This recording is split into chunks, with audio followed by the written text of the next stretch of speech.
from WBNE. Howdy, yokes. Before we get started today, we want to let you know that this episode of Bacon and Eggs is brought to you by our patrons. If you love this show and you would love to support it and you have the means, head over to patreon.com/baconandeggs and check out all the great reward tiers we have there. We would love for you to come hang out with us like in our Discord server, or hang out with us, you know, just kind of in spirit by being one of the $10 patrons who gets to hear all the silly unedited moments. And I'll be honest, in like 95% of episodes, that's like 20%, not 20%, 20 minutes of additional content. So, like, I highly recommend it. Anyway, thank you so much for donating. Thank you so much for listening. Let's get on with the show. Howdy, yokes, and welcome back to Bacon and Eggs. I'm Tyler Carlin. And I'm Ethan Edgehill. And today we're running the 5,000 meters. Or maybe we're just resisting change. So, where's MacArthur Court? And believe in yourself. Because today we're bringing you Without Limits.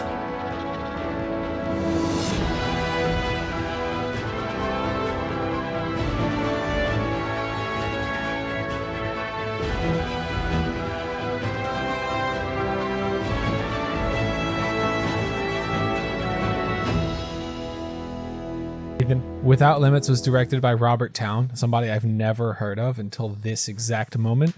It was released on September 11th, 1998, 8,355 days ago. It had a $25 million budget, which honestly, a little bit more than I was expecting. $727,000 at the box office. We got a 79% critic rating and a 91% audience rating on Rotten Tomatoes, a 71 on Metacritic. I will tell you right now, before you tell me any negative reviews or anything, this is without a doubt at least my favorite sports movie, if not my favorite movie of all time. The fact that nobody's seen it is 100% news to me. I knew that it was a little bit niche. I didn't realize $777,000 at the box office niche. Yeah, you didn't realize just how niche it was. It did, I do hate to say this, it did commercially flop Big a little time. bit. It's because, okay, so a year prior, Jared Leto made a movie. You know Jared Leto, The Joker, 30 Seconds to Mars. Yeah. Did he also make a movie about Steve Prefontaine? He made a movie called Prefontaine, which is a little bit more documentary style. It still had the narrative, but they have like interspersed between the narrative is like interviews from people who knew Pre. Sure.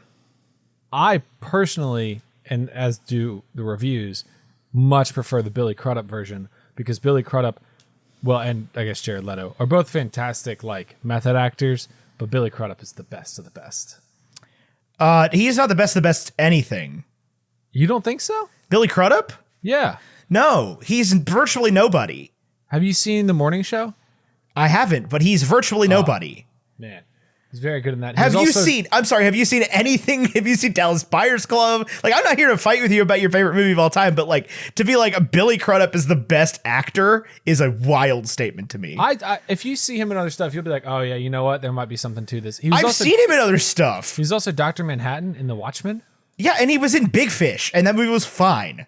Okay, a lot of people like Big Fish. I like Big Fish. I'm not saying it's the great. Was he in Big Fish? He was, right? Yeah. He was the guy. The not I haven't McGregor seen guy. Big Fish, to be 100% honest with you. You haven't? Okay, you're gonna come. Okay, we're getting off topic here, but you're gonna come to me about Billy Crudup and you've never seen Big Fish. All I'm saying to you is one, he does a lot of real running in this movie. Like real deal running. I thought that was really cool. Okay. I always think it's cool in these sports movies when like they actually running is probably much easier to like make look real. Yeah, to fake than ice hockey. Like, right, than ice hockey or football or something like that. He was in Zack Snyder's Justice League. Billy Crudup? He was. Was he? Interesting. Okay, anyway, I've got a professional negative review here from David Denby of New York Magazine. And he says, beautifully made and features a marvelous performance by Donald Sutherland as the track coach, Bill Bowerman. The movie is no more than moderately interesting. So, I will say this. I didn't know this. Like, I've seen this movie enough times that I was basically like quoting the whole thing throughout it. Yeah. I've watched this movie over 150 times, easily. That's a lot. Yeah, it is a lot. I've seen it a lot of times. But I haven't watched it in probably 10 years, at least. Yeah. And I will say, rewatching it, I got right back into how much I loved it, but it definitely does just kind of feel like a collection of scenes that are put together. The narrative is not like well strung.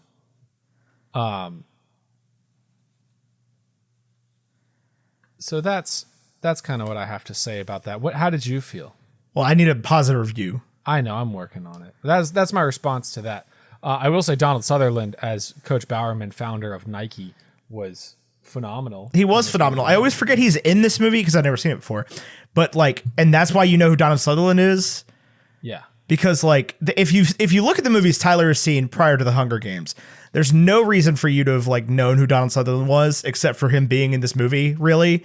So it was always wild to me when we talk about Hunger Games. Like, yeah, I love Donald Sutherland, and I'm like, what have you even seen? Like, I do love Donald Sutherland. I mean, same. Entirely because of this. Yeah. Now he's the real deal. Yeah. Todd McCarthy of Variety, which I think is American, although he looks British, says, with a very good part for a change, Sutherland invests the imposing Bowerman with a host of subtly expressed attitudes towards his most illustrious charge. Okay. You didn't want to read the review from Owen Gleiberman of Entertainment Weekly? Quote not available, A-. Yeah. Cool. Tyler, so this is 100%er for you. We already know that. 100%er, no doubt. Yeah, well, you said it on like the episode about 100%ers like 3 weeks ago, so it'd be wild if you were like, actually, this is a 71. No, this is 100%er. Especially coming off of last week, I feel like I can't say Space Jam: A New Legacy is 100%er. I feel like you have to say every movie for the rest of forever is 100%er. No, because I like after this one I can go back to like normal film reviews, but like this one is 100%er. No, because what if we watch like a properly good movie next week and you're gonna be like, this isn't better than Space Jam: A New Legacy? I'll say this, 100%ers. Okay. We read a lot of books, right? Sure. Yeah. But it's like recently that we've gotten like really into reading a lot of books. Yeah. No, the listeners don't know that. They've never heard us talk about this. Not once. We talk about this all the time. I'm a firm believer in the 5-star scale that Goodreads makes us use. I'm a firm believer in it's 1 star, 2 star, 3 star, 4 star, 5 star. You don't get half stars. You don't get 0.7 stars. Absolutely. You get whole number stars. I have very strong feelings on this, and I don't know why. Have you ever read a book that was a 5-star that you were like, I've rated a lot of things 5-star that did not deserve that ranking? Yeah. I mean, it's hard for me to not, prior to this year especially, it's hard for me to finish a book and be like, that held my attention, but I hate it, right? I don't like it enough to give it 5 stars. And also 5 stars on Goodreads, 5 stars on anything really is much different from giving something a 100%, right? Like, correct. Although I will say this, I've read a few books this year that are 100%ers that have like not ruined, but like knocked other books off of my 5-star. Sure. Podium. But like a 5-star book is an 80% or better, theoretically. Yeah. 81, I guess, or better. Yeah. But like, that's so different from giving something 100%. That like, and at this point, I will give anything 5 stars if it holds. If I read it in one sitting, I feel bad not giving it 5 stars. Yeah, I would agree with that. Although some books, like, there are exceptions, right? Like Breakfast at Tiffany's is like a 2-hour audiobook. But but I mostly meant like a book. Like a book, not that I sat down and read from cover to cover without moving. Right. Like, I can't not give that a 5 star. But that would not be true for movies because I watch most movies in one sitting without moving. I watch most movies, unless I'm at the theater, I pause it and I'm usually gone from my television for more than an hour. I'm usually not when we watch these movies for the show. Usually I'm watching them between 6 p.m. and 8:30 before we watch or record the show. As I did today for Without Limits. I am putting children to bed at that time. Yeah, that's fair. That's fair. But this gives me the most opportunity to actually remember details about the movie. I usually start it Monday night after bedtime, but I'll like clean the kitchen or meal prep or something, and then I'll watch it from like 11 to midnight. And then I'll watch the rest of it the following day at some point. Yeah, because you will often text me about a movie that we're watching for the show at like, midnight, 11:30 p.m. Just like, oh my God, dude, I'm an hour and 30 minutes into this. And I'm like, what? Go to sleep or don't. Tyler, yes, this is 100% for you. I am going to give this an 80. A solid 80. I thought you might. This is a perfectly enjoyable sports movie. I don't think in my top 10 sports movies right off the dome. Just because, the narrative isn't super there. I think both of the leads did a fantastic performance. I don't really know why Mary's in the movie at all. It made a lot more sense to me as a child. I know that, like, it's one of those things where, like, you're making a biopic about somebody and there are facets to their life that are, like, you feel like you have to include. Right, but, like, they don't necessarily fit the narrative of the biopic that you're making. Like, Mary wasn't the only girl that he dated. There was another girl I can't think of the name of right now. But there was, like, sort of two girls that he was back and forth between. And it was, like, a big part of his college life. And they don't even, like, touch on the fact that he, like, goes to class or anything. Yeah, the movie completely fails to give Mary a purpose in the narrative. Other than to, like, I guess, prove that Steve can do something other than try to hook up with women. This movie was a lot more because I thought of it as, like, in my head as like a kids movie, like one of these Disney sports movies. Rated R film. Very much a rated R film. Yeah, which you don't get a lot in sports movies, especially. Especially for somebody that didn't do, like, drugs or anything. Yeah. So just to recap for the listener who almost definitely hasn't seen Without Limits, because I don't think we got a single listener review. No, we got one person in Discord that said, honestly, I've never heard of it, ... Good. The best kept secret, maybe ever. Steve Prefontaine was an American track and field runner in the late 60s, early 70s.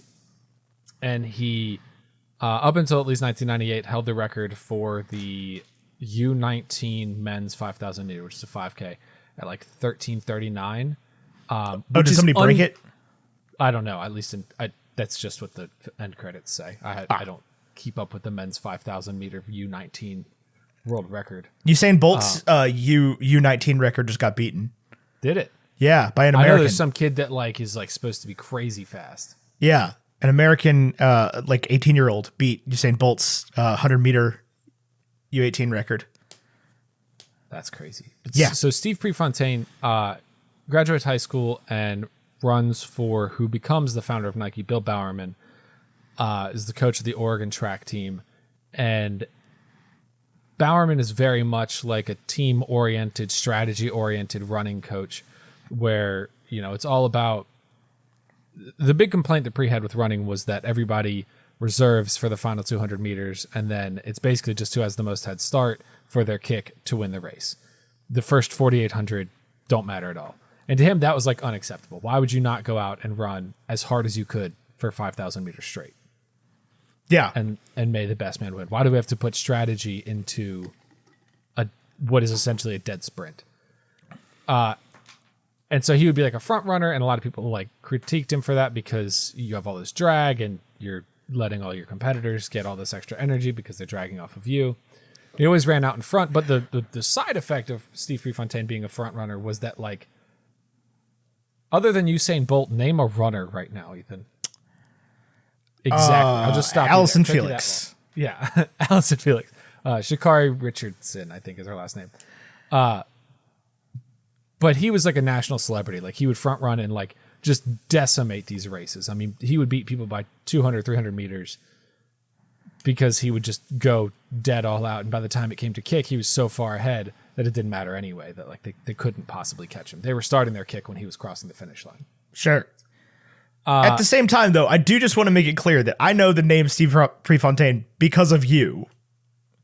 Yes. Not because of the Olympics or because of him being a celebrity in the 70s. So the 1972 Olympics was a big year for runners. Do you know the other American runner from the 1972 Olympics that you should know?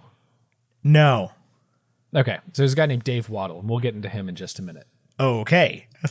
So Steve Prefontaine is like American legend, right? He does this amazing running. And he qualifies for the 72 Olympics, and he goes and he runs the 72 Olympics. It's his first time competing with professionals, because in the United States, only amateurs were allowed to compete in the Olympics in 1972. But other countries, you could be a professional, you could get paid and nobody really cared. It didn't matter.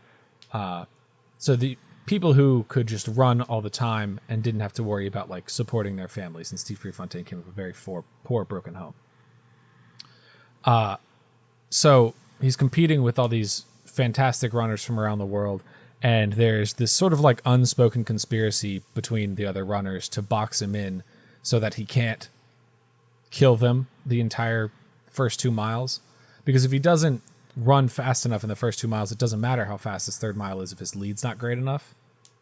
So if they can box him in for the first 2 miles, then he has to actually compete like a normal runner.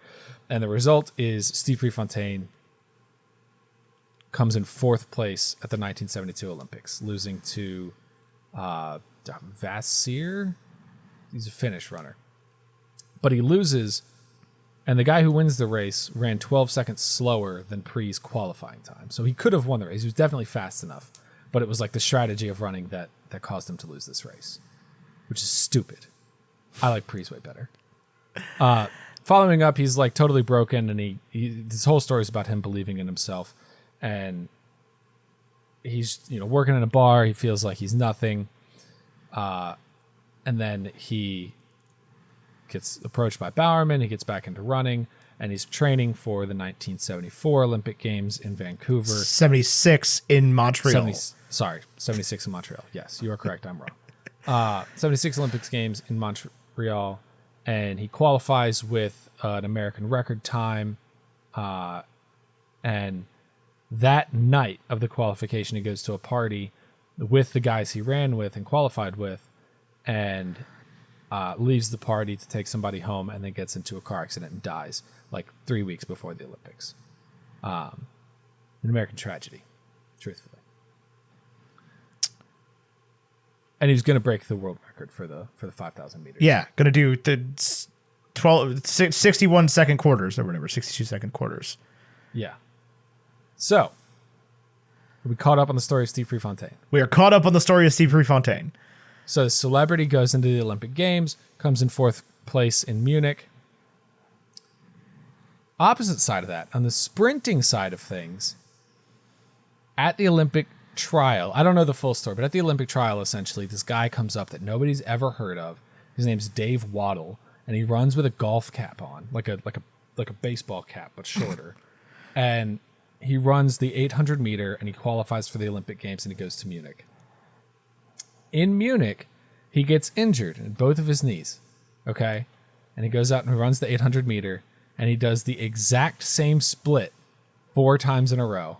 800 meters, 2 laps around the track. So he does the exact same split for each 200.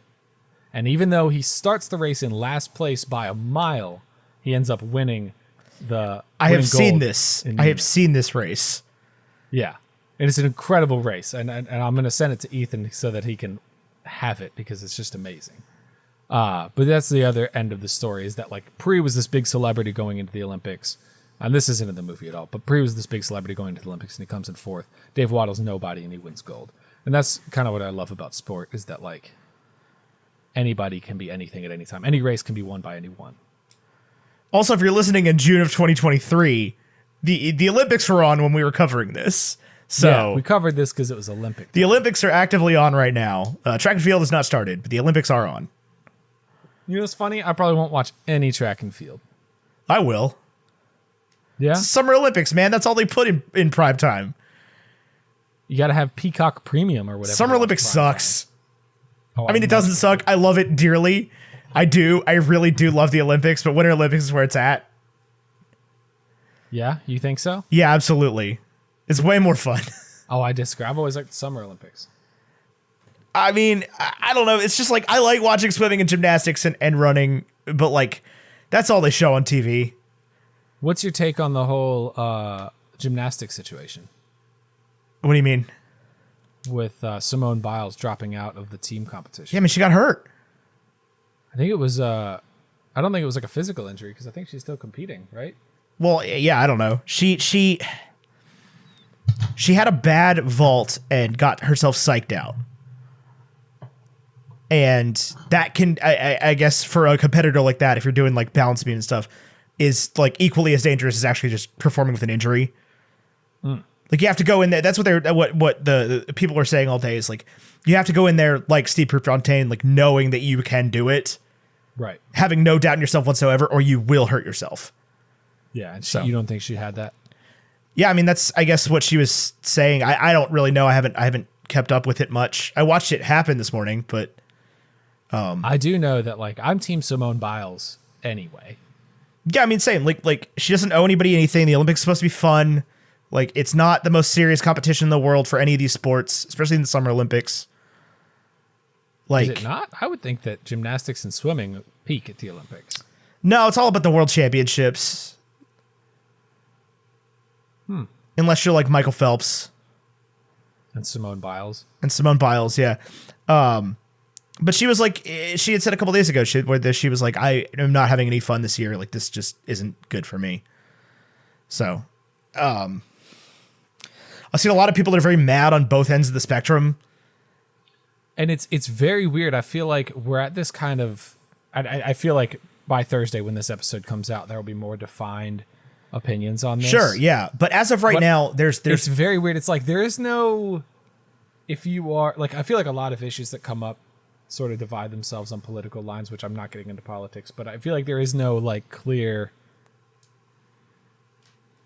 argument on either side. You know what I mean? yeah, like it's just a thing. Like you can't change it. First of all, it already happened. It was over before anybody else woke up and saw it. Like Right. it was already over. We got silver. It's fine. People are currently watching it while we're recording this on primetime. But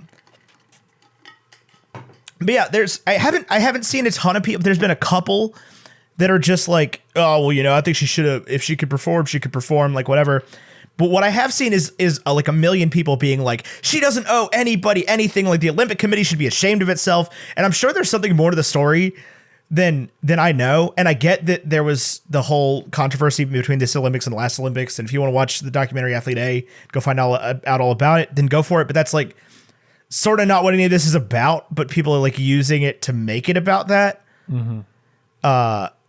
And from my understanding, she was just like, I don't think I can go. And the coaches were like, yeah, cool.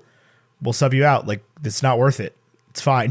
You got somebody else. We got somebody else. And if I'm wrong about that, then that's my mistake. I'm not 100% sure. But I have seen a lot of people being very upset in both directions about this thing that happened in Japan. And like, it'll be fine. Maybe she won't get to come back to another Olympics. I don't know. It's her decision, though. Like, I do know if this. she's not worried about it, you don't need to be worried about it.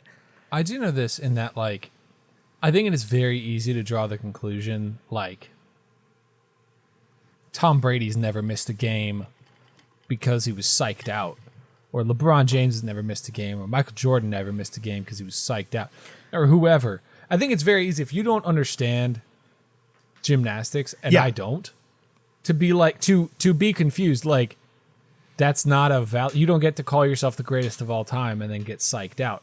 But if that's, and I don't know the sport, but if that's like a totally normal thing in the sport, And then I do like, just yes, want you to do. I do just want to time you out for a second right here. Simone Biles is not the person calling herself the greatest of all time, right? Yes, she is. She's wearing leotards that have a goat on the back. Okay, but like, she's not Tom Brady. She's not an arrogant performer. Tom Brady's not arrogant. Yes, he is. Yeah, he is. He always posts on Instagram with his rings. But it's one of those things where Okay, it's fine. like, She's I not mean, Michael Jordan. Are you saying Michael Jordan is arrogant? Were you here for the conversation we had last week? Were you present for the conversation we had about Space Jam? I just didn't hear you. Yeah, I'm saying Michael Jordan is arrogant. I'm saying he's an arrogant prick. He's a bad influence on the game of basketball. Yeah, but he's a great influence on the Looney Tunes. Anyway, yeah, I don't have a problem with Simone Biles doing whatever she wants to do, right? At the end of the day, none of it matters. It's sports, right? I mean, it matters as much as sports matter, but like, we don't get anything for winning a bunch of gold medals at the Olympics, right? Like, it's not like We don't, but like, I feel like, and maybe I'm wrong, but I feel like if you're from some impoverished country and you get a gold medal and then that athlete gets a $2 million Nike sponsorship, that's probably worth something. yeah, but that's That's not us. I said us. We. Oh, yeah. We, Yeah, the United States of stomped the America, Olympics, the US of A. Now, do I hate the fact that we lost to Russia when they're not technically allowed to perform? They can't even perform. They can't even compete as Russia, but are still allowed to compete somehow? Yeah, that sucks. Screw the Russians. They should all go home. If your entire country gets banned from international sporting competition, how are you still here? What are they under? What's the name they're going The with? ROC, the Russian Olympic Committee. Oh. Instead of the Russian national anthem, which, by the way, is the only good national anthem. They don't get to play the Russian national anthem when the Russians win. They play some Tchaikovsky thing. What should they play when the United States wins? Like, what would your choice be for the national anthem? What would my choice be for the national anthem instead of what we've got, which is a very boring song? I don't know. Maybe like I don't know. Like Born in the USA by Bruce Springsteen. Like Glory Days by Bruce Springsteen. Born to Run by Bruce Springsteen. I'm partial to the song they recorded. Johnny for the Be movie Good. Holes. Dig It, Yeah. Yeah, by the D10 Boys. Yeah, Johnny Be Good by Chuck Berry. Bring Me to Life by Evanescence. Oh boy. What I've Done by Linkin Park. Can you freaking In the imagine? End by Linkin Park. Somewhere I Belong by Linkin Park. Animals by Nickelback. The Washington Post March by John Philip Sousa. Sorry, Nickelback's Canadian. I messed that one up. Sorry. 3 a.m. by Matchbox 20. 3 a.m. by Matchbox 20. Boy howdy. Wagon Wheel. They should be playing Wagon Wheel. They should be playing. They should play Wagon Wheel by Old Crow Medicine Show. I did Originally this. written by Bob Dylan. Think of something more American. Yeah. Like a Rolling Stone by Bob Dylan. They should just have Bob Dylan songs written by Bob Dylan in a Spotify playlist, and then when an American wins a gold medal, they just click shuffle all. Yeah, you could play America F Word Yeah from Teen America World Police. Really, anything is better than the Star Spangled Banner, which is very boring. Like I watch a lot of I've watched a lot of the Olympics in my time. I've watched a lot of the World Cup. I've watched recently a lot of Formula One racing. These are all sports where they play other people's national anthems before the games start. And let me tell you, everybody in the world has a better national anthem than we do, with the possible exception of the United Kingdom. Their national anthem is My Country 'Tis of Thee with different words, which sucks. Oh Canada rips. La Marseillaise, or however you pronounce the French national anthem, rips. Mexican national anthem rips. What is the Mexican national anthem? Is it Bailando? It's Bailando by Enrique Iglesias. I would rather them play that than the Star Spangled Banner, but honestly, like, I don't know. What bothers me more than anything is that, like, when was the last new national anthem? That's what I want to know. Well, that's a complicated question, right? Because, like, I have no idea. When did they write Deutschland, Deutschland über alles? Because that could be pretty recently, honestly. Did Russia get a new national anthem after the Soviets took over, or untook over? Or do they still play the same national anthem? Because that was like the 90s. They should play New National Anthem by T.I.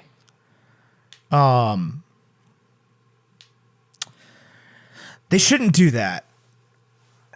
T.I. might, out of all the people in the world, T.I. might not be the best example for, like, If you've got to go instrumental, I want Pick Up the Pieces by the Average White. But the Average White Band, instrumental songs, Jessica. The Jazz Police by Gordon Goodwin's Big Fat Band. Jessica by the Allman Brothers Band. I do still want to put a vote out for, like, one of the Susan marches. If we got to go, like, classical. We don't.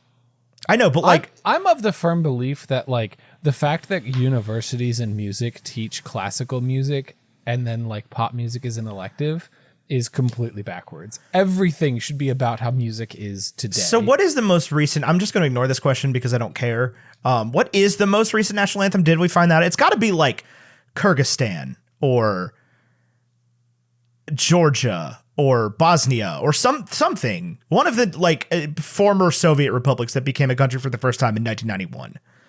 So South Sudan is the newest country in the world. Okay. Seceded from Sudan in 2011. Okay. And South Sudan does have their own national anthem uploaded to YouTube in 2015. It's called Oye or Oye. I don't know. Okay. It slaps. Okay. This is... Whoa. It's in the chat. You got a cool flag, too. It was composed in 2011. Huh? South Sudan Oye was composed in 2011. Okay, so that's about as new as it gets. Yeah, I mean, that's more recently than I would have thought possible. Yeah. Do you have to like register it with the United Nations to be like, we're a country, this is our bird, this is our song? It does slap. I'm not going to lie to you. It does indeed slap, but it kind of sounds like, and I mean, I guess this is just because it's a national anthem I've never heard before, but it does kind of sound like the national anthem of like a fake country in a movie. Yes. What South Sudan's national bird is the African fish eagle. Hell yeah. I don't know anything about South Sudan. If it is like a very bad place that I shouldn't be cheering for. I don't think it is. I think it was founded to be a better place than... that sounds right. But if it's like the North Korea of Sudans, I'm sorry. Also, I keep saying Sudan like a car, not Sudan, like the country.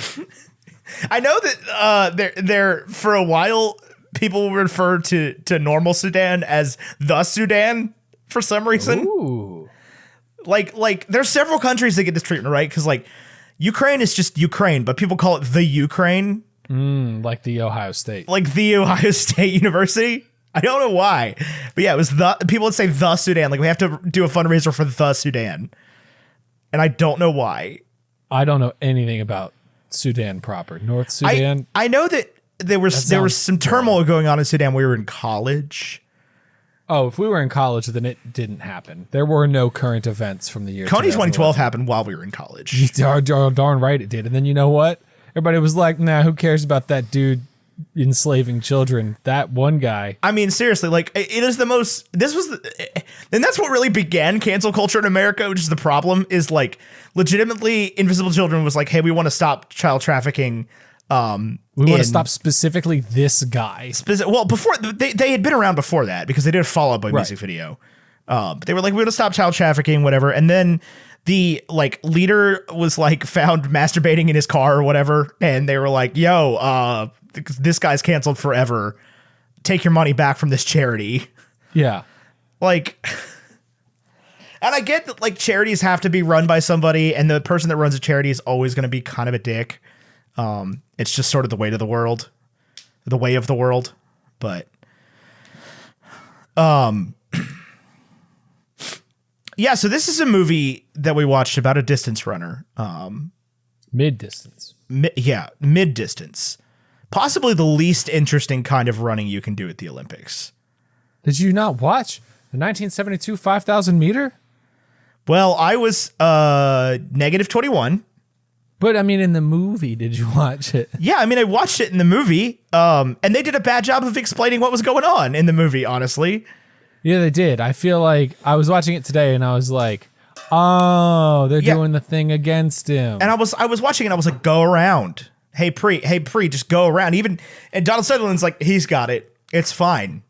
We're okay, we're good. Hey, guys, we might not be good. Guys, we might not be good. He doesn't break late, guys.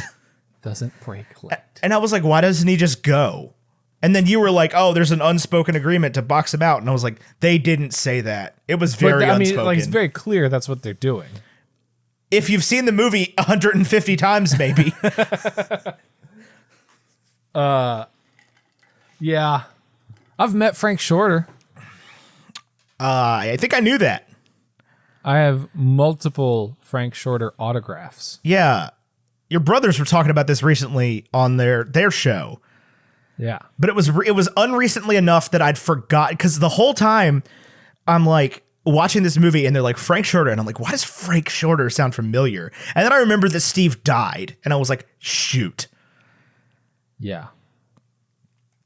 Yeah, Steve has passed away. Yeah. He didn't get to race in the 1967 Olympics. No, because he was like 15. Oh, sorry, the 1976 Olympics. They didn't have Olympics in 67. Yeah, I don't know. It's a mid-distance runner. Why didn't he run the 10,000? Everybody else ran the 10,000. Just run the 5,000. The movie's just about the 5,000. The movie makes it seem like that's the only race he ever ran. Yeah, I know it does. But you don't just go to a track meet and run one race. He ran the 1,500, the mile, the 3,000, the 2 mile, the 5,000, and the 10,000. His record in the 10,000 was 27:43, which is faster than I can run half that distance. So yeah, I couldn't run 6 miles right now. Yeah, no, me neither. I don't think I can run 3 miles. In fact, I did it not too long ago. I tried to do it like a race that I paid money for, and I made it like 2.6, and then I was like, nope, my legs are done, and I walked the rest. I mean, that's pretty good though. I was super proud of me. I did train for it like a lot. And actually, since then, I haven't been running, and I hate that I haven't been. And then I watched this movie, and it was like, hey, Tyler, how much do you suck because you're not running? I was like, God, I suck a lot because I'm not running. You don't suck. That's not what Steve would want you to believe. So this I don't like that they call him Pre.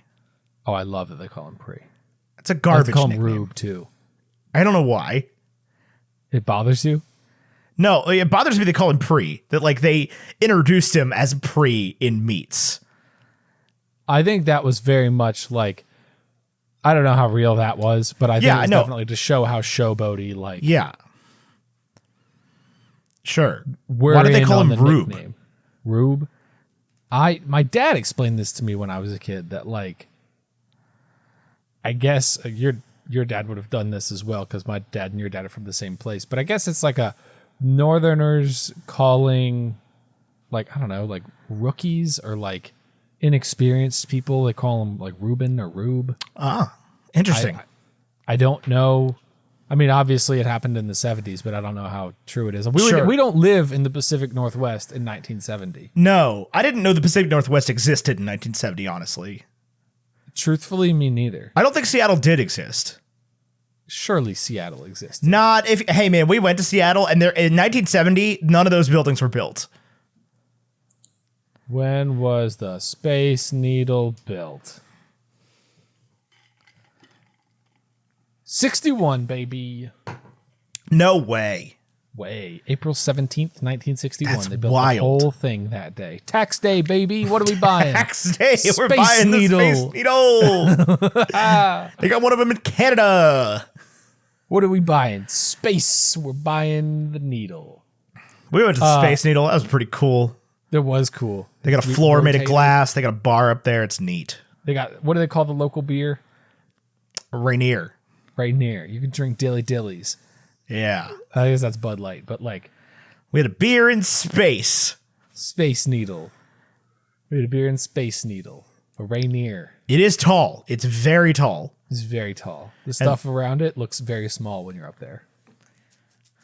And if you ever watch Grey's Anatomy, they try to make you believe the hospital is like right next to the Space Needle. I've been to the Space Needle. There's a park right next to the Space Needle.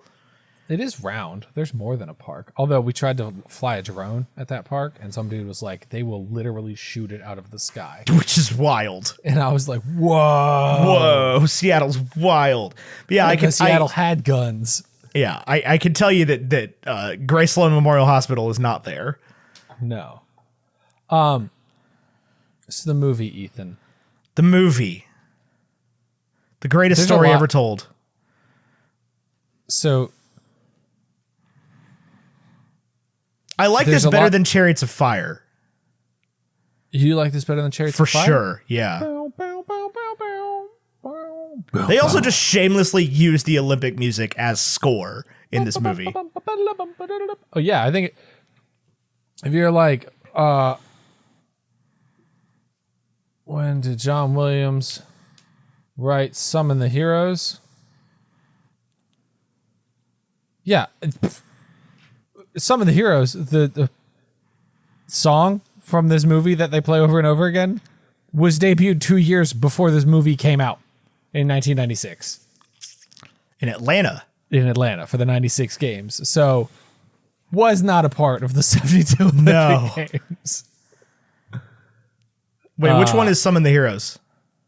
Some of the heroes is Is that the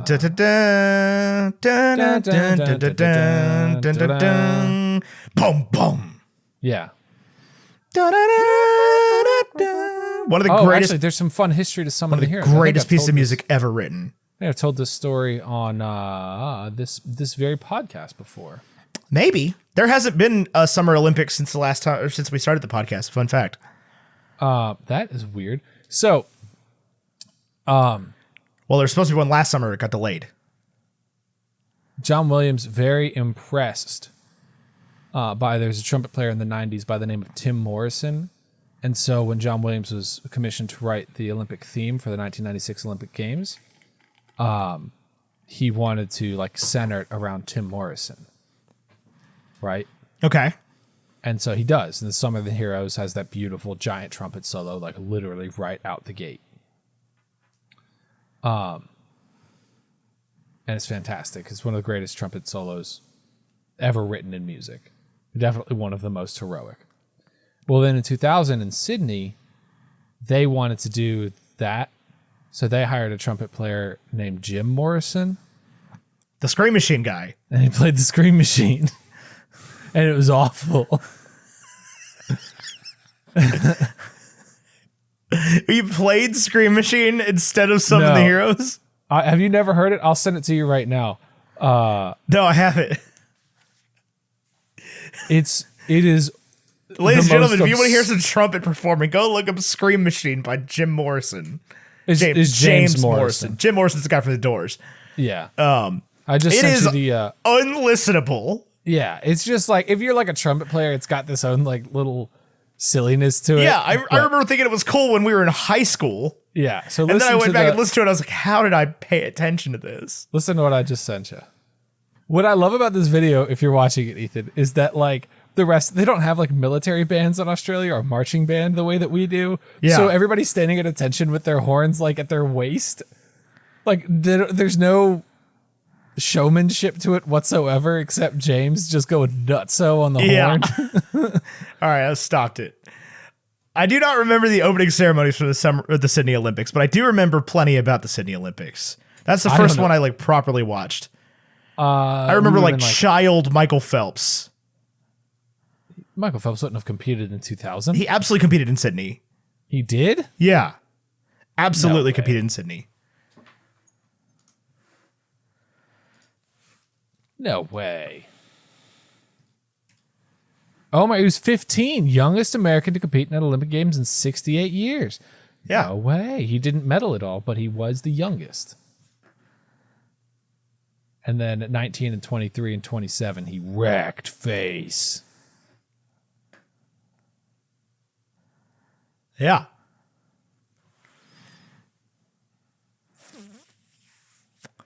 But I remember, swimming at the Summer Olympics in 2000 was big. The first one I properly remember was Salt Lake City in 2002, the Winter Olympics. The Winter Games. Yeah. What do you like about the Winter Games so much? There's no track, there's no field.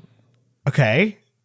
There's there's hockey, there's skiing, there's snowboarding, there's freaking biathlon. That's the skiing gun thing. There's curling, there's speed skating, there's figure skating. Winter Olympics is great. There's no Ski jumping, gymnastics, there's no swimming. downhill skiing. Yeah. Okay. I like skiing. I like swimming. There's no track and field. You said there's no track and field already. Track and field is interesting for the 8 seconds it takes Usain Bolt to run his thing. Is he still running? Does he still do No, that? no, he's old as hell. I thought so, yeah. Yeah, there's no way he could compete anymore. Because like the people are far off his time, but they're not that far off his time. I remember Usain Bolt doing the 9 seconds, the 9.58 or whatever. I love the That's Olympics. so fast.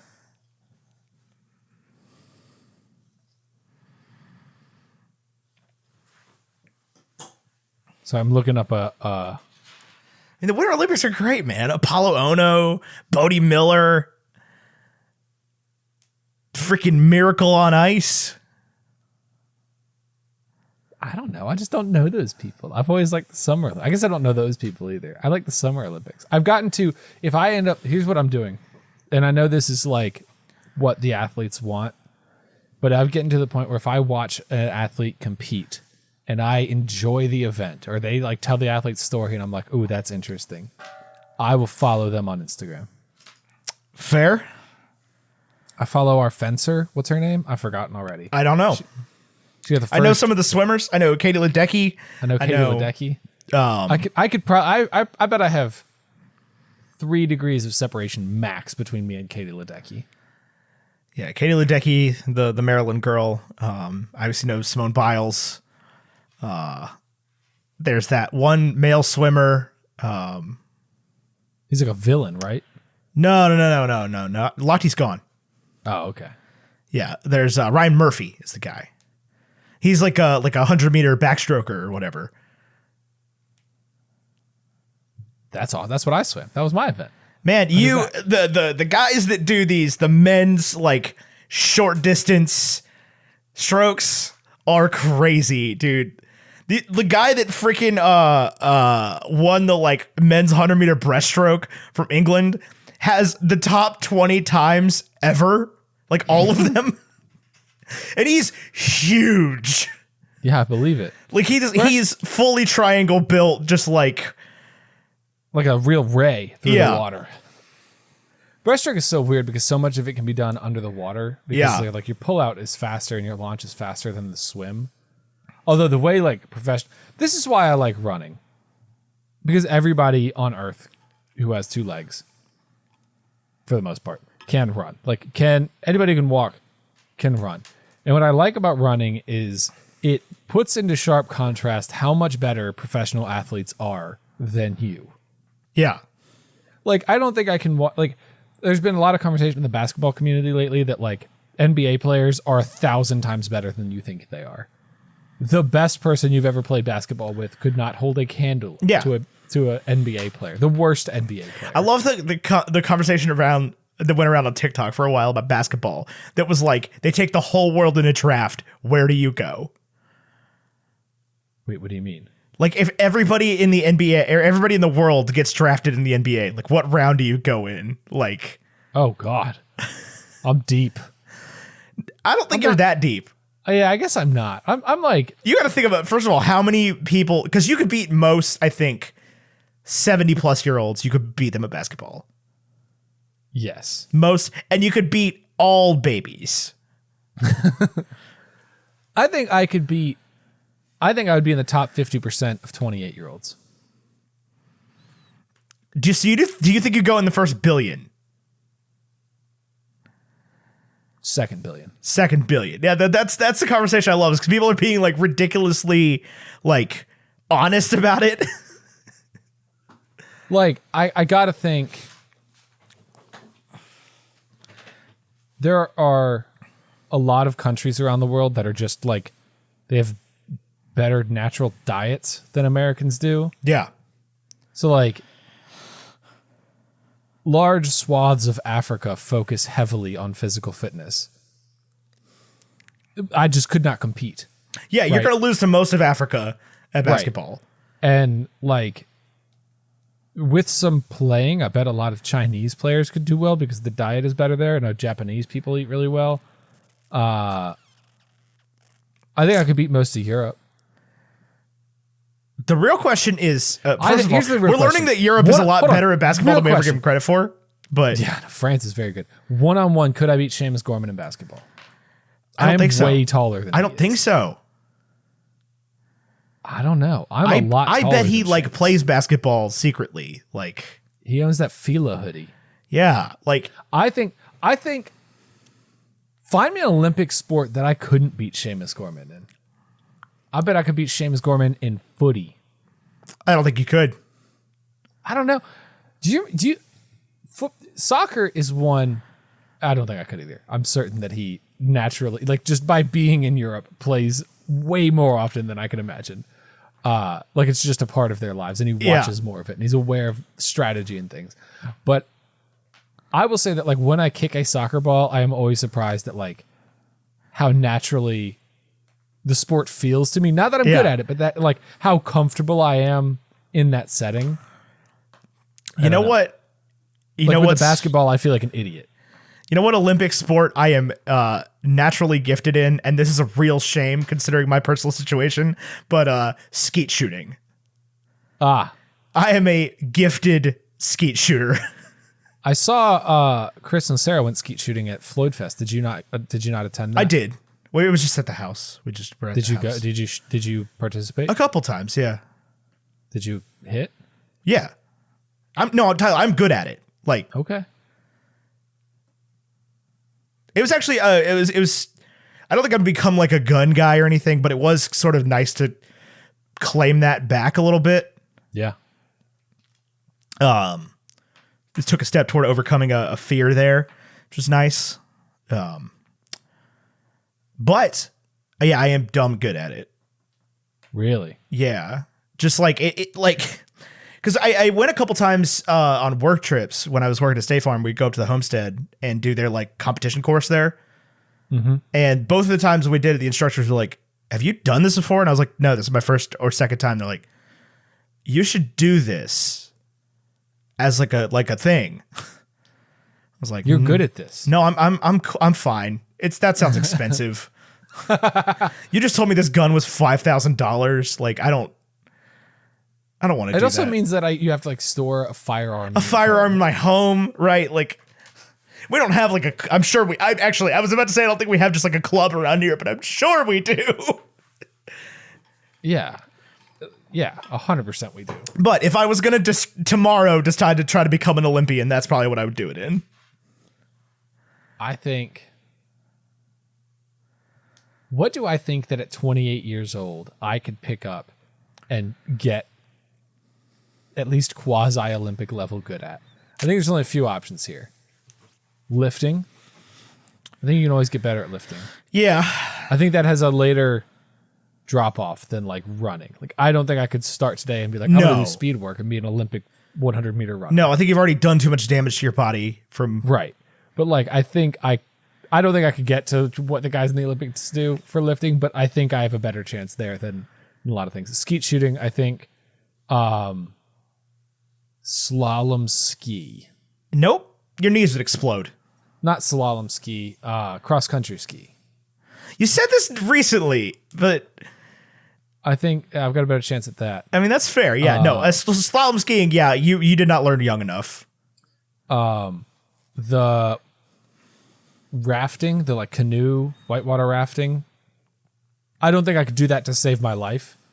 Truthful, have you watched this sport? Yeah. The like river canoe slalom or whatever. Yeah. Yeah, where you have to like turn around going down rapids. Yeah, it's crazy. I don't think that like if you put me in that boat, I would not be able to sit in it. But I do think that at 28, I have a better chance of learning that than competing with Usain Bolt. Yeah. I couldn't do basketball. Couldn't do basketball. Couldn't do footy. No, none of the team sports. Potentially, this is one. You could do like dressage. What dressage is the horse dancing? Horses? Yeah. I could do this is one that's good on your joints. I could do Olympic cycling because the Olympics are like a week after the Tour de France, so you're not really competing with anybody. That's true. I think they were technically during the Tour de France this time. Were they? Yeah. I think the Tour de France ended like yesterday. So like all the real cyclists aren't at the Olympics. Yeah. Normally they are though. No, like Lance didn't do the Olympics. Yeah, he did. Did he? For sure. Oh. I bet Andy Schleck did. I don't know about Alberto Canto. God. I didn't watch a single stage of the tour this year. Me neither. I haven't watched in 4 years, I don't think. I'll tell you what happens is I turn it on and I don't hear a word they're saying or watch like a minute of the race. I'm just like, ooh, pretty French countryside and British voices. Yeah. I love the Olympics though. I really do. Like the summer versus winter debate, whatever. Like I just love it every time they're on. It makes me sad that I'm not a child anymore every time the Olympics are on because I have to like do adult things and like I don't work. Do kids these days. I asked Perspective Z about this, but I haven't listened to their episodes. And they're like adults now. But like, do kids these days, like 9-year-olds, are they like awestruck by the Olympics? I guess I'm around children a lot more than you, but yeah, I don't know. Are they? I guess, and it's entirely possible that maybe it was just like a thing in my home. No, it was like a big deal at my house. Like we like talked about the Olympics at school. Yeah, we had to do like projects on the Olympics. Yeah, like we would from the time the opening ceremony started. That was all that was on the TV for 14 days. Yeah, I remember. I've seen so much curling. Yeah. I remember being an adult and learning that the Olympics were only 14 days and being like, there's no way because we were watching it forever. Yeah, because we were kids. Yeah. And 14 days was a lifetime. Yeah. Once I got into the World Cup and realized the World Cup is a whole month, the Olympics seems so long or so short. Yeah. But yeah, I remember the 2006 Torino Olympics. I would get up in the morning and go to school, like before I went to school, and curling was on every day because that competition goes the entire time. Yeah. And that was the only thing that was on at 6 o'clock in the morning in 2006. So I watched a lot of curling. I've seen a lot of curling in my life. Curling is one that, yeah, because it takes the whole time, it always gets... I think that's one that, like, as a grown-up, as a 28-year-old, I could decide, like, I'm going to compete. Maybe not in 2022, but in 2026, you better. Yeah, if I decided tomorrow to move to Minnesota and become a professional curler, I could at least get in the qualifying. I could get myself in the run for it. I don't know. You got to wonder how many people do it, though, because like when you say it like that, it's like there's no way. But every time we send a curling team to the Olympics, it's like these are 4 semi-pro dads who didn't know they made the Olympics till last week. Going up against it's still the same deal, right? It's like this is 4 dads from Minnesota going up against the Swedish men's national curling team. They have known each other since they were 12. And they've been curling together the whole time. They've been curling together the whole time. We took them out of school at 11 to curl. To become professional curlers. Yeah, dude. I don't know, man. I don't know. The swimming is cool, but it's like there's none of the people that were big names when I was watching year after year after year. Well, not year after year. 4 years watching obsessively when I was in like high school and stuff. None of them are competing anymore. Obviously, it's 2021, right? Like, right. So it's like I don't know any names hardly anymore. Like Michael Phelps is gone. All our good male swimmers are gone. It's just Katie Ledecky, and she's not even doing that well. I know, poor Katie. And like Simone Biles didn't compete in the team competition. And the older I get, the harder it is for me to care about American sports with athletes I don't know the names of. Yeah, and then it's really hard to watch Kevin Durant lose to France. Mm-hmm. Feel like this is normal. But it's like, at least, up until the Rio games, right? Like, I know that Carrie Walsh had to get a new beach volleyball partner, but we had Misty May, Carrie Walsh, and Rogers Dahlhauser on the men's and women's beach volleyball teams, right? Like, I knew those people. I didn't know them personally, but like those were the same names every time the Olympics show up. And I was like, I get to watch these guys and gals be. The problem is the rest of the world's gotten better at sports in the last 15 years. In the last 15 years, they were like, the United States has over 1,000 gold medals, and the closest is Russia with like 600. We're just gonna like not let that happen anymore. It's the same deal with the Winter Olympics, right? Like both games now, I'm just like, man, I used to just get up and watch America crush everything. Right, and now we no longer dominate. Now we no longer dominate literally every event, right? So I'm not like. But that does make it like at the same time. It's like that does make sports better. Yeah, absolutely. Absolutely, it does. There is a while. So NBC has the NBC Olympic channel, which shows like NBC is being a little sus with this whole Olympics. Why? I'll tell you that. Because there's certain events that you have to have like Peacock Premium to watch. Oh, I didn't know that. I haven't come up against anything that I'm not allowed to watch yet. Well, you wouldn't know. Like, there's multiple events happening, so there's always something you can watch. But like the gymnastics finals, you have to have Peacock Premium or whatever. I was watching it on NBC Sports today. I don't know then. I don't know. Yeah, I don't know. Whatever. But NBC has a like all the time Olympic channel where they show like Olympic type sports year round. Oh, that's awesome. And there was a while when I first got YouTube TV and we first had that channel, like I would just watch it all the time, right? Like it was like February. It's always just like watching Olympic type sports, watching like ice volleyball. Like what? That's not real. It's a sport that's in testing right now, or has been for the past couple of years. They do like snow volleyball. It's like beach volleyball on top of a mountain. No way. It's real. I watched it happen. I watched it with my own eyes, and they still, for some reason, wear bikinis. Oh man, well, in all the images I'm seeing, no, they do not. Oh no, look at this. This girl's in a bikini. Snow volleyball. What is with that? What is that? I don't know. Why do you need to wear a bikini to play women's handball? Yeah, when I was growing up, I always assumed the bikinis was like, this must be the most comfortable and best way to play this sport, because otherwise they wouldn't have this uniform. Like in volleyball, and this could be wrong as well, I don't know, but I was always under the impression that like in volleyball it was of benefit to have like the really tight shorts and the knee pads, which I'm sure have some benefit. Is that just not the case? Like, would it be more comfortable to play volleyball in leggings? I have no idea. It'd be warmer. In my mind. What? It'd be warmer. It would be warmer. I bet it'd be hot as butts in a gymnasium. Yeah. Wearing leggings. Yeah, the Olympics has tried to make itself the villain this year is the problem, right? Like they're banning Sha'Carri Richardson and then like doing an Olympic story about Megan Rapinoe smoking weed. They did? Yeah, they banned Sha'Carri Richardson from competing at the Olympics because she smoked weed. Right.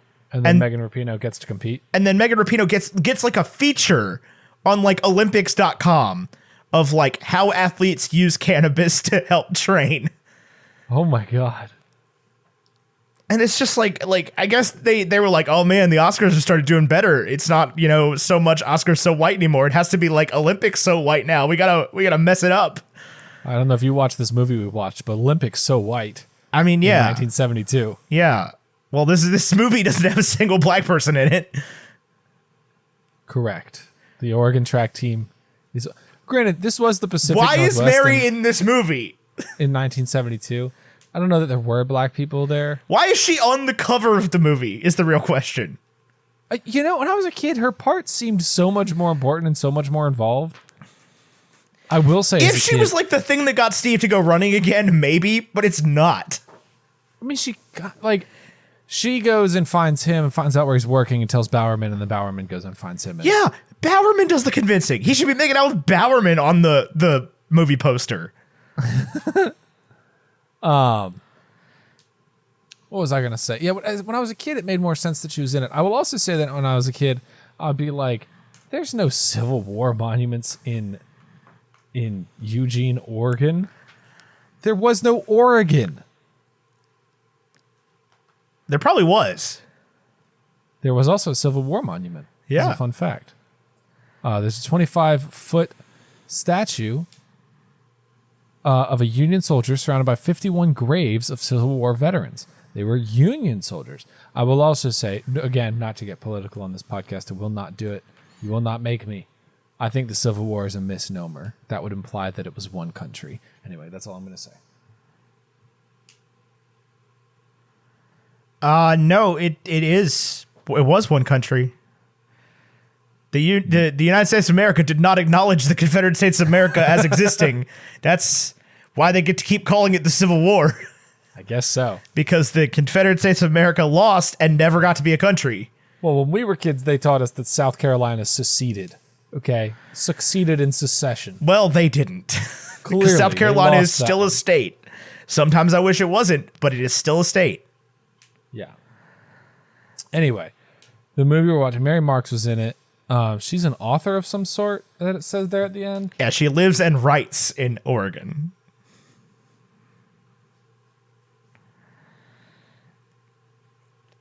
I guess if you go to the University of Oregon, you never leave the University of Oregon. Ducks fly together forever. That's the Mighty Ducks. Well, they're still the Ducks. I'll tell you They're one the thing. Oregon Ducks, man. Like, you can't tell me this isn't true. I'll tell you one thing I know for absolute certain. Steve Prefontaine is not leaving the University of Oregon. Is he buried there? I believe so. Hayward Field. It's wild that, like, did they have nothing better to do in the 1970s than go to track meets? I mean, they didn't have TikTok. That's true, but, like... When I think about what I could be doing at any given time, it's like, well, if I didn't have TikTok, I'd be at a track meet. I know. Go that to a much. college track meet is pretty far down the list. I didn't go to college track meets when I was in college. I don't think they would have let us. I think we would have shown up and they'd be like, what are you doing? That's creepy. Leave. I don't even know where they did them. I don't know that we had a track team. We absolutely had a track team, and they did them at our college football stadium that had a track around it. Yeah, that's fair. But, like, they did the discus and stuff there? We had spots for disc. I don't think they were at, what was the name of our stadium? Pomoco Field. Pomoco Field. Has it been renamed? Yeah, Captain it's Stadium? Town Bank Stadium now. Town Bank Stadium.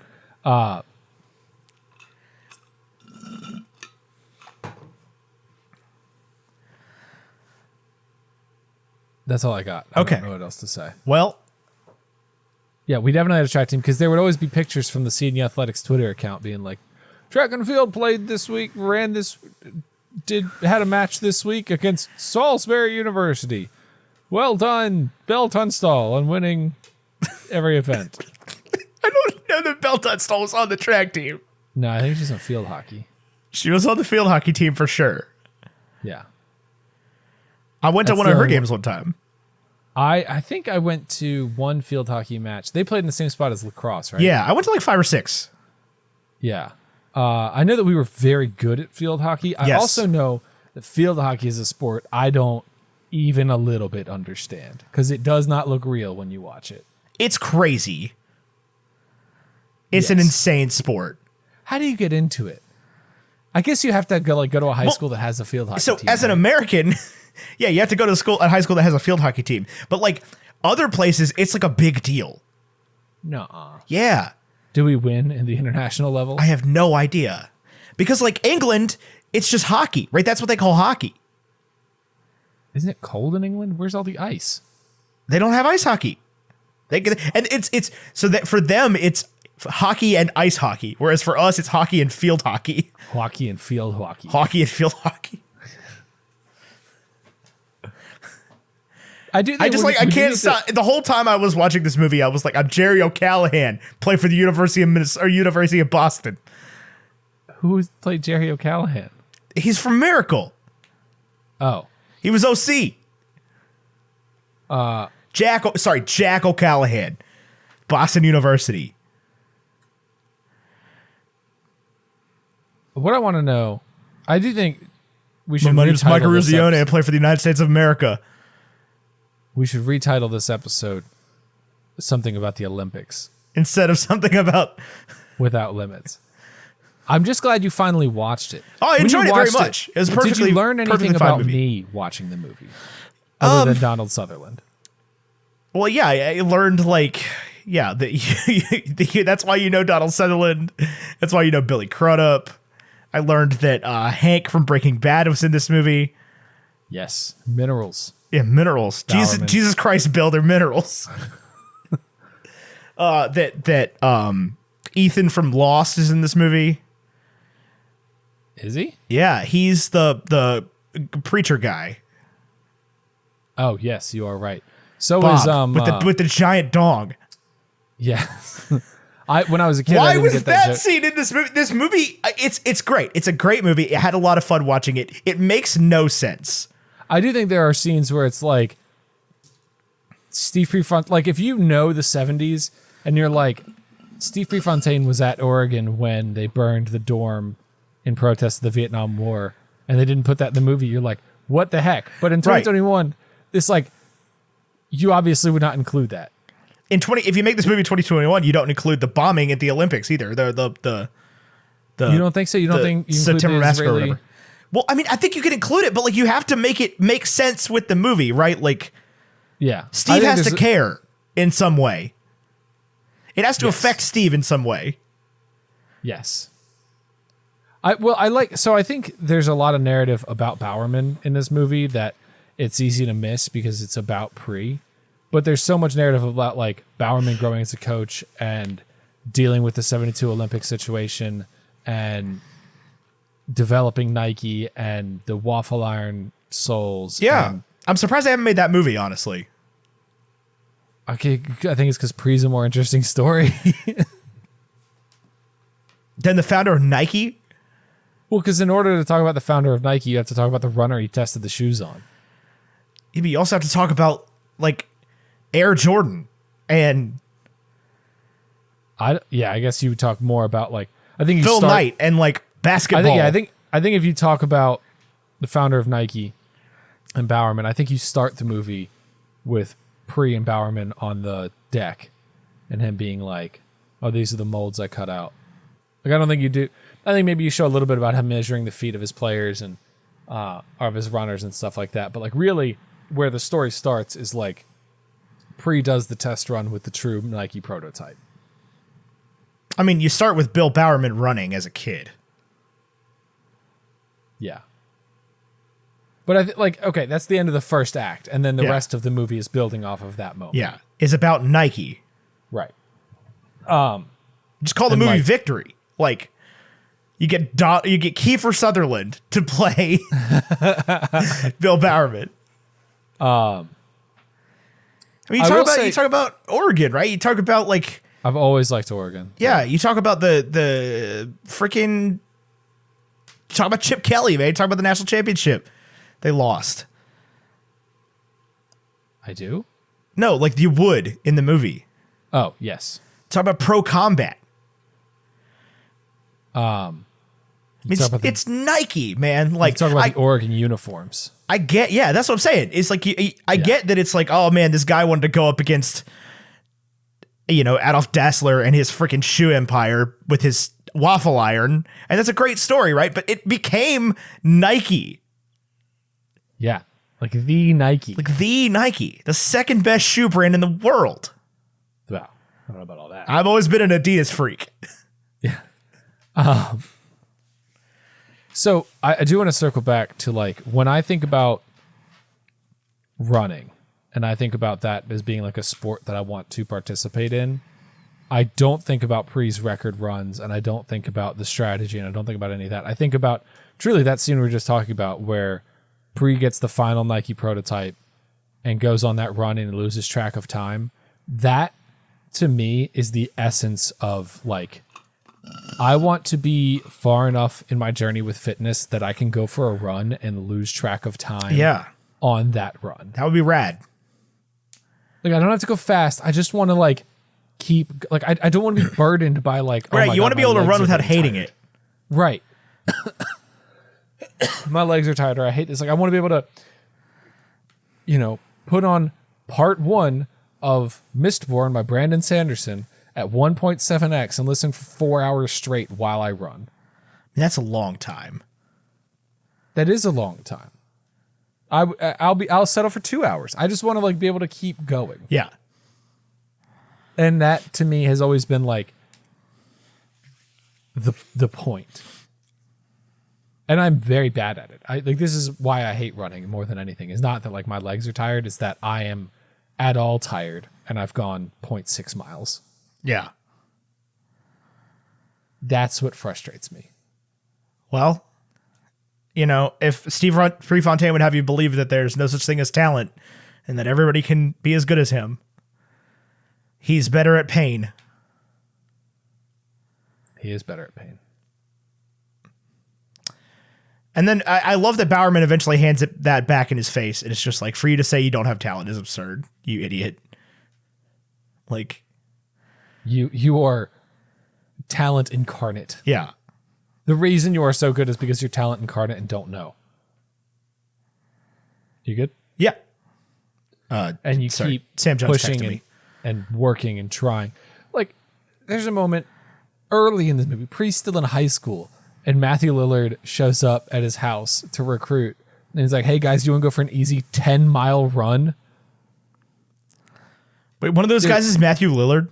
Yeah. I didn't realize that. Like Shaggy. Yeah, like Shaggy. Wild. Yeah, you guys want to go for an easy 10? There is no easy 10-mile There's no easy 10-miler. Like, it doesn't exist because running that far is impossible. Yeah. I know that it's not. I know that, like, you can look up photos of 20,000 people finishing the New York Marathon at the same time. And that also hurts my heart that, like, there are 20,000 people who could do this thing that I can't do. Yeah. You can't run a marathon. You would die. Yeah, I would. Yeah. No, that's the thing is, like, the marathon is an affront to God. Okay. Yeah. Like, but then, like, what even, like, pisses me off beyond that is that, like, I know that my body could train to run a marathon. I know that I can because I'm the son of somebody who started running when he was my age, older than me, honestly. And he's done like 10 of them. So I know that if I start now, I still have the capacity to finish a marathon. What drives me nuts is that if I finish a marathon, I will open Instagram and it'll be like, oh, this is 70-year-old Jesse Itzler finishing a 100-mile run. Also, he's a billionaire. And I'd be like, I hate everything about this. Why don't I get to do this? Why do I feel like I have to compete with Jesse Itzler? He's a billionaire. He came up with the NetJet cards, and he wrote the New York Knicks theme song. yeah. And he had generational wealth. Did he? Yeah.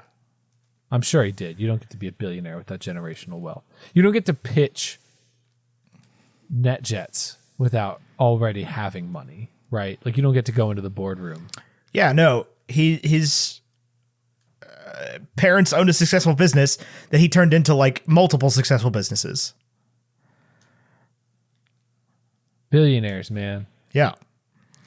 I'm not saying what he did isn't crazy or, good or whatever. Like, I mean, it's not great to be a billionaire, but, yeah, it is different than you going out tomorrow and being like, man, why am I not a billionaire? I think it would be easier for me to run 100 miles than garner $1 billion. Yeah, absolutely. I think Jesse Itzler would tell you the same thing. Yeah. He'd be like, I just made another $1 billion because I'm married to the owner of, or the founder of Spanx. Yeah. Which I wouldn't have thought Spanx is $1 billion business. Like, you sell on a rack in JCPenney's. Okay. It's not like I don't think Izod is $1 billion business. I don't think JCPenney is $1 billion business. JCPenney is $1 billion business. You think JCPenney is $1 billion business? I think John Charles Penny was a billionaire, probably.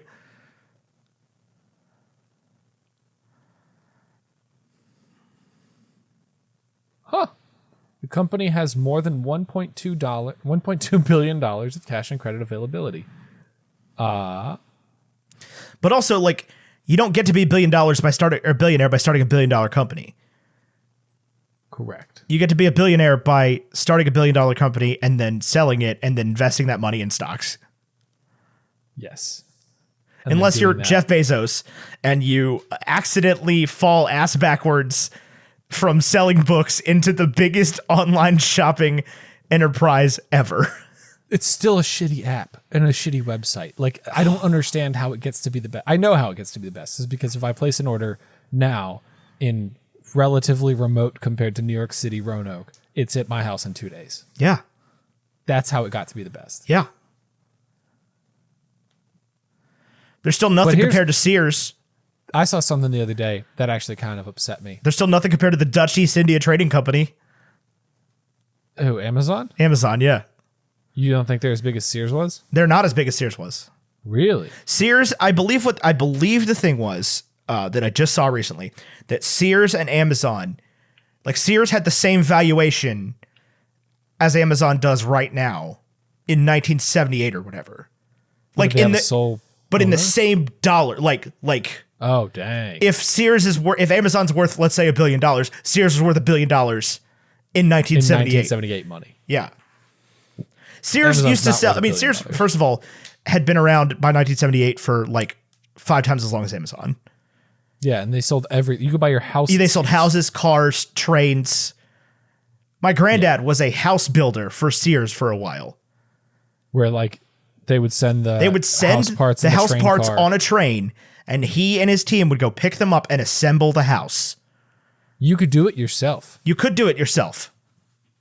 But you could also hire your grandpa to do it. You could also hire Raymond Alexander Edgehill in Potsdam, New York, to do it.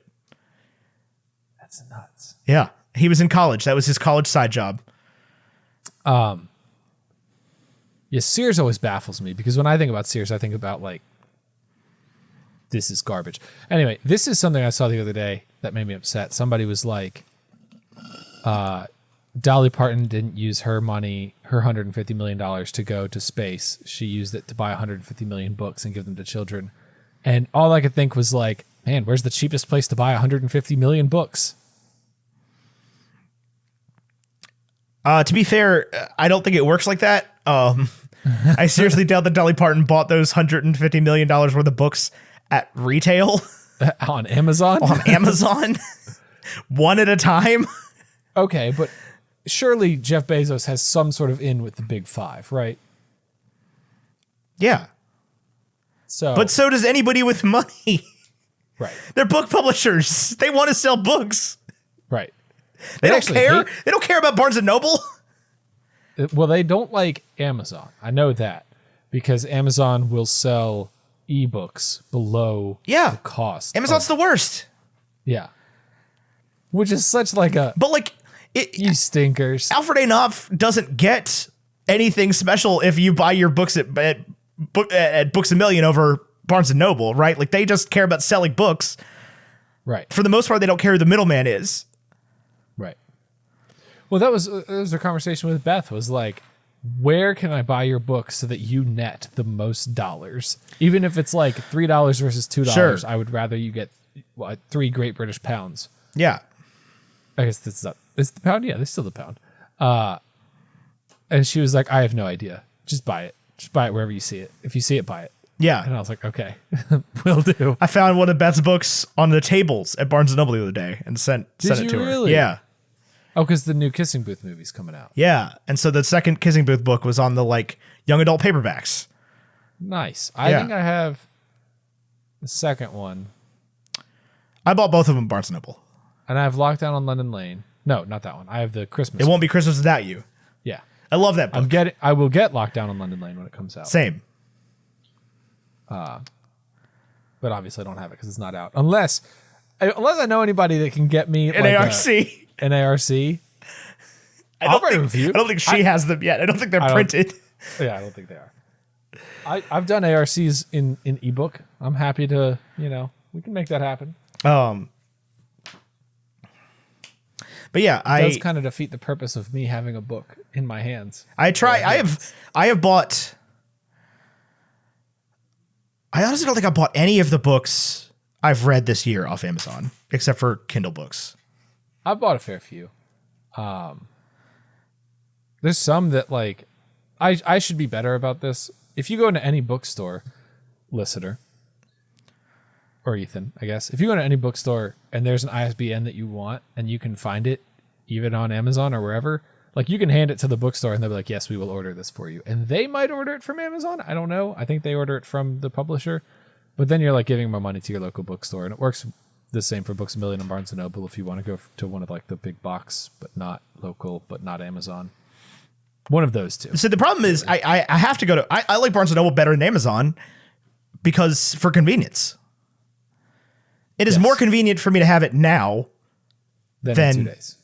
Than in 2 days, right? Like I've bought a bunch of books recently that have not made it home before they got read. Yeah. So reading, like if you're a mood reader, then which I fully am, then like if I see a book I like on Amazon, I don't want to read it 2 days from now. I won't. If I see a book I like on Amazon, I'll get in the car and go drive to Barnes & Noble and buy it. And the problem is Barnes & Noble is a terrible app, so you can't like check. You can, but you can't like check to see if they have it in your store. Well, and checking to see if they have it in your store and finding it in your store are two entirely different enterprises sometimes. Yes. Because I went to buy a copy of The Hobbit, right? And I wanted the one that I got, not the movie cover mass market one. And I went online on BarnesandNoble.com, checked that they had it, and I went over the shelf. I couldn't find it. And I looked on every table in the store, and I couldn't find it. And I looked at every end cap, and I couldn't find it. So I went out to my car. I bought it online. I went to therapy, and I came back and picked it up. Nice. And the lady was like, "Yeah, we had to look for this one. It was way up in the back, tucked on a shelf. But like they said, we had it, and we had it." That's and I was nuts. and I could have just found somebody and asked him for it, but it was like 8:30 in the morning. So They weren't they were open, but they weren't like floating around looking for people to help. Do you ever, so this is weird. We have two Barnes & Noble in our town. I go to the Valley View one. I've started going to the Valley View one since I moved here downtown. Even though the Tanglewood one is bigger and better, but now I know the Valley View one. Like, and they've changed exactly the Tanglewood one so much since I was 13. Right, and I know exactly where, like, one of the things that frustrates me about Tanglewood is, and I think they probably do this at Valley View too, but they have young adult and then young adult sci-fi and fantasy. Yeah. Are two separate sections. They do the same thing at Valley View. You're right, they do. But they're it's back to back on the same shelf rack. But there's so many more books at Tanglewood. Yeah, there are. There's so many more other stores at Valley View. And if I'm at the mall and want to go to Express, I don't. But if I did, I have to be at Valley View. That's fair. Yeah. I mean, I go to the Tanglewood one. A lot of the times I've been to both a bunch this year, especially in the last 2 months. And if I'm home, I will go buy a book at Valley View. But if I'm out, I will usually go to Tanglewood. It's like if I'm over at Sweet Doggy reading and decide I need another book, or I finished the book I just read and decide I need to go get another one, I'll go to the Tanglewood one and then go home. Well, yeah, because you're on that side of town. Yeah. And now it's on my way to therapy, so I've done that twice. Tanglewood is? Yeah. Do you go? I don't need to ask you about what happens at your therapy, but do you tell your therapist about the books you bought? No. You should start. Why? I don't know. Maybe they'll be like, "Oh, you should try Red, White, and Royal Blue," and you'd be like, "Dang it!" No, he actually has given me a couple books to read so far. Really? Yeah. Because he was like, "What do you do in your spare time?" And I was like, "I don't really have a lot of spare time right now because I've read 114 books this year." And he kind of looked at me like, for the listeners, I'm just turning my head and staring deeply into Tyler's soul. But he definitely kind of looked at me like, "Is that why you're in therapy? Do you have a problem? Are you addicted? Are you addicted to books?" I think when we started this whole thing, I was under the impression that there was no harm that could come from reading. There's not. Well, as a parent, I've caught myself being like, I want to listen to this audiobook or read this book over. I don't want to say over spending time with my kids, but I will find myself while spending time with my kids being like, oh, I wish I was reading my book. And then I'm like, no, wait. No, that's the wrong way to think about this. You should just be present in this moment. But that's true with anything. Yeah. I've caught myself being like, man, I want to go play Diablo 2 right now, or open TikTok, or I've been playing. You ever get caught in those voodoo games that you get ads Yeah, for? absolutely. I've been playing a lot of Mob Control. I've beaten it. There are no more achievements. There are more upgrades, but there's no point because there's no more achievements. And yeah, I can't stop. I still to this day, I don't play it all the time, but I have never permanently put it down. I still to this day play 2048. Oh, I bet you do. I am the 211th best player in the world. When I am on Fun fact. When I'm on airplanes, there's always somebody within 6 people of me, and I'm on airplanes a lot, that is playing 2048 the entire flight. It's such a good zone out activity. It's so much better than any variation of Bejeweled that I'll allow it. That I'm just sitting here like scroll, scroll, scroll, swipe, swipe, swipe, swipe, swipe, swipe, swipe. And I'm like listening to a book. I'm fully engrossed in whatever else I'm doing. Like I'm not ever just sitting there alone with my thoughts playing 2048. Like I'm doing something else. I'll be like watching TV or watching reruns or listening to a book or listening to a podcast or something. But I'm never just sitting there like swipe, swipe, swipe, and with nothing else going on. Like I think I would go insane quickly. Yeah. We're at wrap time. We are. I honestly didn't expect that. I don't usually check the time while we're recording. Well, usually I have it open somewhere. But in times where we record like this and I don't check it very often, I always peel it up and I'm like, oh, we've only been going for 50 minutes. Okay. But this time we're like literally there at wrap time. Let's see if anybody on Facebook saw this movie.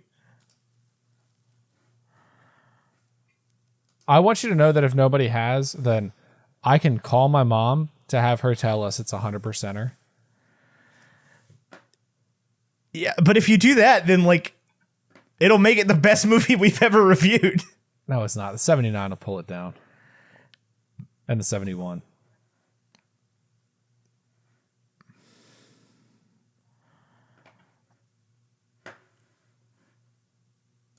Well, yeah, we have no listener reviews. Okay, I think in this situation, we expand the Rotten Tomatoes critic to... Because is that the... I think that gets used in the listener review spot. Okay. So that was a 79, right? Yes. Hold on. This is the wrong file. No listener reviews.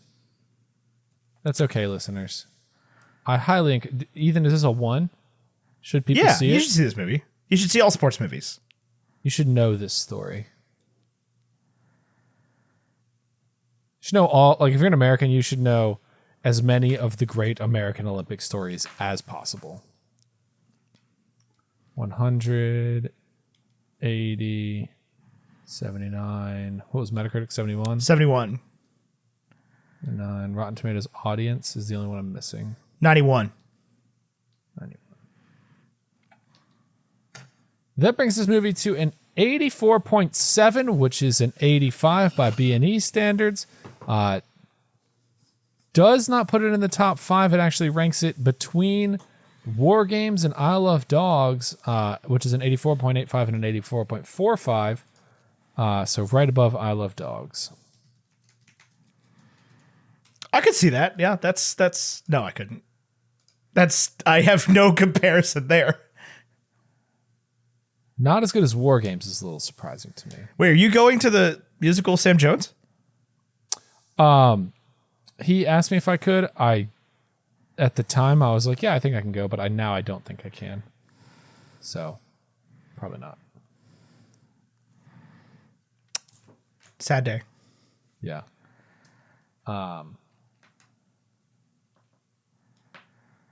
What was this movie called? Without Limits? What was this movie called? Oh, listeners. Thank you for bearing with me on my minimal brain activity day here. I'm just glad you finally saw this movie because I really do love it. And this is one that I am glad to have seen it to share with you for a long time. Yeah, it was fun. I had fun watching it. You texted me and you're like, I don't think you're going to like this movie. And there's nothing wrong with it. It is a perfectly good movie. I don't think I thought that you wouldn't like it, but I definitely thought coming into this conversation, you'd be like, I don't even know what the right word would be. Just like, yeah, it's a movie. I thought you'd get a lot more hung up on the narrative structure. I mean, I could. I also have noticed I that, could. Like, I'm not going to lie to you. Yeah, a lot of time passes in this movie. And if you've been like reading long books, 2 hours just doesn't cover everything that needs to happen. Yeah. For us to get from Coos Bay to his death. Yeah.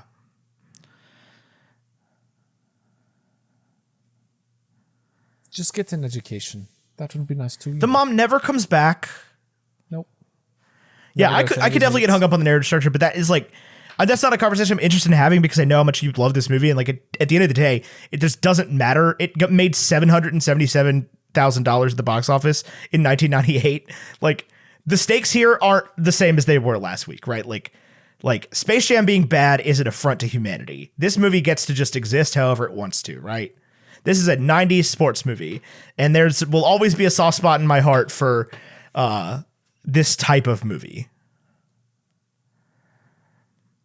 Yes. Like this has more in common with Dead Poets Society than it does with Space Jam. Yes. It also has more in common with Miracle than it does sure with does. Dead Poets Society. Or I think it is just Vietnam, not Cold War era, so it's like a whole different thing. Yeah. They could have really made something out of that. Yeah. I thought it was interesting. So real quick, I want to comment on one scene where they have the scene where they talk about Bob. Bob and his giant wang. But when I was a kid, I thought they were saying that he had no wang. That's what I thought the joke was there.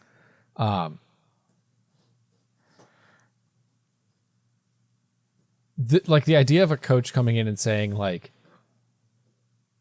you don't have to agree with the Vietnam War, but you do have to stand with the institution. Like, it was just so mind-boggling to me. Like, I cannot imagine a coach coming in now and telling their athletes, you have to get haircuts. And That's I'm true. sure it happens. But yeah, but it's a much different issue, and the ACLU gets involved now. Yeah. But also, like, I can definitely still see a coach being like, I don't care if you're against the war in Iraq or whatever. Like, you have to support your school, though, if you're on a scholarship. Yeah. Like, you can't burn buildings down. Right. Especially not athletic buildings. Yeah. Anyway, that's all I've got. That's all I've got about Without Limits, the Billy Crudup movie. If anybody ever watches this and is like, Tyler, I want to talk to you about Without Limits with Billy Crudup. We will adjust the listener score for you. Yeah. Also, if you like send me that DM on Twitter, but then you followed up with like, this movie sucked and here's why, I will straight up block you on Twitter. You're just going to make him sad. Tyler hangs a lot of his existence on this movie. Yeah, I just like it, okay? So Just like, let him like it. Yeah. Do you like that was so this a good example of this exact phenomenon was Black Widow, where like it's starting to come out like the reasons people didn't like Black Widow or like the meme reasons why the movie sucks. Which it doesn't. I fully do not agree with that take at all. But like it's getting to the point where it's like, oh, Taskmaster was poorly used and sucked, therefore the movie sucks. And it's like, while I agree the character wasn't developed very well, I still really like the movie. Yeah. A lot. So yeah, that's all I got on that. Anyway, do you want to wrap the show? Yeah. We are supporting. If you like this show and you want to listen to more like it, you should go listen to Unsobered with Julia Kendall. We haven't talked about Unsobered in a while on this show, but we love Julia and we love Unsobered. And I'm going to be on the show in a few weeks. And in the meantime, she's doing episodes on all the badass women in Star Wars. And I'm going to be on in a few weeks talking about Jyn Erso. That's cool. Right? Rouge Uno. One day we're going to have to revisit Rogue One. Yes, because that movie slaps. I don't think we did it justice last time. Star Wars Vietnam. Anyway, yes, please go listen to Unsobered. It's a great podcast about the badass women in history, and we could all use more of that in our lives, especially you who's sitting there going, I don't need that more. Yeah, you do. Yeah, you do. Specifically you. Specifically right now, while the Olympics are on. There's a lot of badass women at the Olympics. Yeah. There's a preview for Unsobered right here. Hi, I'm Julia, the host of Unsobered, Badass Women of History and Literature, the podcast where I talk about the women that the history books, history classes, and the general public often overlook, or who just get a brief mention, but we never really know the whole story of their impact on the world we live in. On Unsobered, I share the stories and histories of these badass, amazing, and strong women. And while I tell you the history we don't get from traditional history classes, I get more and more drunk over the course of the episode. So join me to learn more about your favorite women, or to find a new favorite woman that you didn't even know contributed to one of your favorite things, with new episodes every other Friday. This is an episode of Bacon and Eggs. Our graphics are by Vaishnav Brand and Graphite.vmb on Instagram, and our music is by Andrew Scott Bell, AndrewScottBellMusic.com.